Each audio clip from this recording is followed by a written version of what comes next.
News और मैं हूं आपके साथ पमी पाठक। दोस्तों, आप सभी को महाशिवरात्रि की हार्दिक शुभकामनाएं। महाशिवरात्रि अर्थात अमांत मास मास की कृष्ण पक्ष की चतुर्दशी तिथि या पूर्णिमा फाल्गुन मास की कृष्ण पक्ष चतुर्दशी तिथि पर की जाने वाली पूजा अर्चना, व्रत, उत्सव तथा जागरण। शिव धर्म व्रत में शिवरात्रि पर रामलीला खेले जाने की भी बात कही गई है। कश्मीर में शिवरात्रि हर रात्रि है जो बिगड़कर हेरात कही जाती है। विगत वर्ष बंदीपुरा संबंध में शिव मंदिर की सफाई, जलाभिषेक तथा प्रसाद में अखरोट वितरण भी वहाँ के मुस्लिमों ने किया था। कहती हैं कि भोलेनाथ और उमा पार्वती का विवाह ऐसी तिथि को हुआ था। खगोलीय दृष्टि से सूर्य और चंद्रमा के मिलन की रात्रि है तथा संवत्सर की गणना के आधार की माघ अमावस्या रही है। काल गणना के हेतु से यह त्योहार चतुर्दशी से 3 दिन पहले से लेकर 2 दिन बाद तक प्रतिपदा तक चलता था।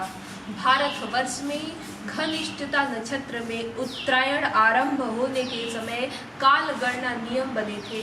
1000 वर्षों में अयन सरक कर श्रवण में जा पहुंचा था। यह एक बड़ा कारण श्रवण का अनेक त्योहारों से जुड़े होने में है। इस कारण महाशिवरात्रि को कुछ ग्रंथ त्रयोदशी तिथि से संयुक्त प्रदोष व्यापनीय चतुर्दशी तिथि ग्रहण कर मनाए जाने की बात कहते हैं। चूँकि 30 त्योहारों के मनाए जाने संबंधी नियम निर्देश बहुत पहले निश्चित किए जा चुके थे।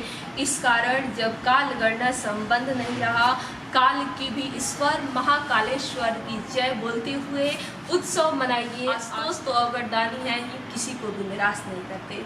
मंदिरों में कांच न फैलाएं और न बहुत अधिक फूल पत्तियां ले जाना आवश्यक है। केवल जल चढ़ाने से भी शिव उतने ही प्रसन्न होते हैं। आइए हम आप सबको बताते हैं कि महाशिवरात्रि की कहानी क्या है, क्यों लोग मनाते हैं महाशिवरात्रि की। आपके पूर्वाग्रहों पर, आपके पूर्वानुमानों पर कोई चीज़ सही ना बैठे तो बड़ी समस्या उत्पन्न हो जाती है। इससे नैरेटिव बिल्ड करने में दिक्कत हो सकती है। आप ये नहीं कह सकते कि मैंने तो पहले ही कहा था, तो आपके अहंकार को भी चोट पहुंचती है। ज्ञानी सिद्ध होने में दिक्कत हो जाती है। इनकी रिलीजन के कॉन्सेप्ट पर हम फिट नहीं बैठते। कई बार हमारे बारे में चुप्पी साधनी पड़ती है। महाशिवरात्रि की कहानी के साथ भी ऐसा ही कुछ है। यही वजह है कि जैसे होलिका दहन का किस्सा सुनाया जाता है, वैसे शिवरात्रि के लिए भी नैरेटिव बिल्ड करने की कोशिश कम होती है। ऐसे में कोशिश की जाती है कि चुप रहकर शिवरात्रि की कहानी को भुला देने की कोशिश की जाए। इस त्योहार से जुड़ी छोटी सी है और एक व्याध यानी बहेड़ी या शिकारी की कहानी है। चित्रभानु नाम के इस शिकारी ने कुछ कर्ज लेकर रखा होता है, जिसे ना चुकाने पर साहूकार उसे बंद कर देता है।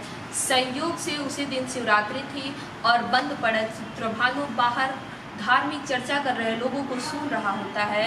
शाम में जब उसे खोला गया तो वह कर्ज चुकाने का वादा करके चुप था और शिकारी था, और वो जल्द शिकार करने के लिए झील के पास एक मचान बनाना शुरू करता है। इस बार किस्मत से वो बेल के वृक्ष पर मचान बना रहा होता है, जो कि शिव का प्रसाद है। मचान बनाने के लिए तोड़ी गई पत्तियां नीचे शिवलिंग पर गिर रही होती है। अब हिंदुओं की कहानी है तो यहाँ अन्य जीव जंतुओं को भी मनुष्य जैसी भावनाओं और बातचीत में सामर्थ्य दर्शाया जाता है।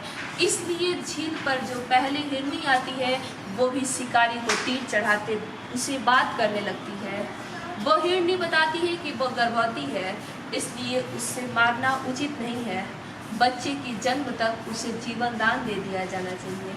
हिरनी वादा करती है कि वो प्रसव के बाद वो शिकारी के पास लौट आएगी। अब अकारण की गई भ्रूण हत्या से ठीक एक स्तर नीचे का पाप गर्भवती को मारने पर होता है, तो शिकारी रुक जाता है। थोड़ी देर और बीती तो दूसरी हिरनी हिरण के बच्चे के साथ आती है। शिकारी फिर तीर चढ़ाता है, लेकिन ये हिरनी भी उसे देख लेती है और वो कहती है कि उसे बच्चों को पिता के पास छोड़कर आने की अवसर दिया जाए। शिकारी कहता है कि वो मूर्ख नहीं कि हाथ आए शिकार को जाने दे, और हिरनी कहती है कि बच्चों को घर से दूर अनाथ करने का पाप उस पर आएगा। शिकारी फिर मान जाता है और हिरनी के बच्चे को घर छोड़कर आने का वादा मानकर उसे जाने देता है। थोड़ी देर में तीसरी हिरनी आती है और वो भी शिकारी को जानकर उसे प्राणदान मांगना शुरू कर देती है। उसका कहना था कि उसका ऋतुकाल अभी समाप्त हुआ है, इसलिए उसे अभी पति से मिल आने का समय दिया जाए। शिकारी को पता नहीं क्या सूझा था, वो अपने बच्चे के भूखे होने वगैरह का सोचता भी है, मगर फिर से हिरनी को जाने भी देता है। अब तक रात का चौथा पहर हो गया था, सुबह होने ही वाली थी कि अब एक हिरण वहां पहुंचा।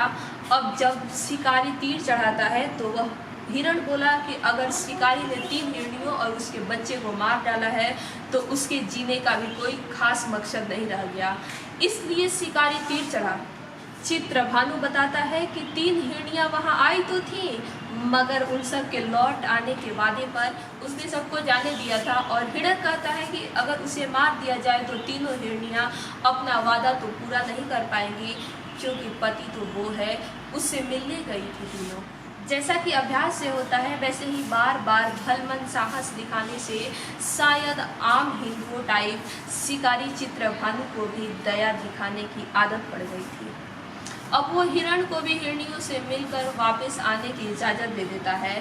अब चारों शिकारों को जाने देने वाला शिकारी सोच ही रहा होता है कि अब वो क्या करे। इतने में हिरण परिवार सहित उपस्थित हो जाता है। उधर रात भर पेड़ से बेलपत्र गिरने के कारण शिव जी सोच रहे थे कि ये घने जंगल में पूजा कौन कर रहा है। शिकारी कहता नहीं, वह मार रहा होता।